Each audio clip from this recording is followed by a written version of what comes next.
തന്ത്രിയെ പോലെ ഏറ്റവും ആദരിക്കപ്പെടുന്ന ഒരാൾ ഇത്തരമൊരു കേസിൽ ജാമ്യം നേടി പുറത്തു വരുമ്പോൾ അദ്ദേഹം കൂടുതൽ കുറ്റാരോപിതനാകാതിരിക്കട്ടെ എന്ന് ആഗ്രഹിക്കാനേ എന്നെപ്പോലുള്ളവർക്ക് സാധിക്കൂ. ഞാൻ അങ്ങനെ തന്നെ ആഗ്രഹിക്കുകയും ചെയ്യുന്നു.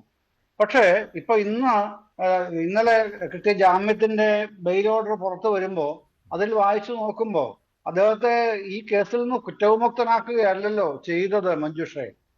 അദ്ദേഹം ഈ കേസിൽ ഇപ്പോഴും രണ്ട് കേസുകളിലായി പ്രതിയാണല്ലോ, രണ്ട് തരത്തിൽ പ്രതിയാണ്. ആ കേസിൽ അദ്ദേഹത്തെ താങ്കൾ പറഞ്ഞതുപോലെ പ്രോസിക്യൂഷൻ മതിയായ ഒരു എവിഡൻസ് ഹാജരാക്കാൻ കഴിയാതിരുന്നത് കൊണ്ട് അദ്ദേഹത്തെ മോചിപ്പിക്കുന്നു എന്ന് മാത്രമല്ലല്ലോ പറയുന്നത്. അദ്ദേഹത്തിന്റെ ആരോഗ്യപരമായ സാഹചര്യങ്ങൾ കണക്കിലെടുത്ത് ഒക്കെയാണത് പറയുന്നത്.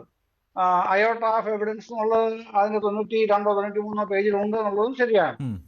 അത് നന്നായിരിക്കട്ടെ. അദ്ദേഹം ഈ നന്നായിരിക്കട്ടെ എന്ന് പറയുമ്പോൾ ശബരിമല തന്ത്രിയെ 41 ദിവസം ജയിലിലിട്ടതിന് ആര് മറുപടി നൽകും? അങ്ങനെ ഒരു കാര്യം കൂടി ഉണ്ടല്ലോ. ഇപ്പോൾ ശബരിമല തന്ത്രി ശരിയാണ്, ശബരിമലയിലെ ഫൈനൽ അതോറിറ്റി എന്ന രീതിയിൽ കണക്കാക്കാം. പക്ഷേ ഈ പ്രത്യേക അന്വേഷണ സംഘം കൊണ്ടുവന്ന തെളിവുകളുണ്ടല്ലോ, ആ റിമാൻഡ് റിപ്പോർട്ടിൽ സൂചിപ്പിച്ചിരുന്ന കാര്യങ്ങളൊക്കെ. കുറ്റകരമായ മൗനം അദ്ദേഹത്തിൻ്റെ ഭാഗത്തു നിന്നുണ്ടായി. അതായത് മൗനാനുവാദം നൽകി. അദ്ദേഹം ശ്രീകോവിൽ നട തുറക്കുന്ന സമയത്തും അവിടെ പൂജകളിൽ ഏർപ്പെട്ടിരിക്കുന്ന സമയത്തും അദ്ദേഹം കണ്ടുകൊണ്ടിരുന്നതാണ്. തൻ്റെ കൺമുൻപിൽ ദ്വാരപാലക സ്വർണ്ണപ്പാളികൾ അവിടെ ഇല്ല, അവ കൊണ്ടുപോയിട്ടുണ്ട് എന്നുള്ള കാര്യം. 98 മുതലുള്ള കാര്യങ്ങൾ അദ്ദേഹത്തിന് അറിയാം. പ്രത്യേക അന്വേഷണ സംഘം പറഞ്ഞതാണ് അത് സ്വർണം പൊതിഞ്ഞവ തന്നെയാണ് എന്ന്.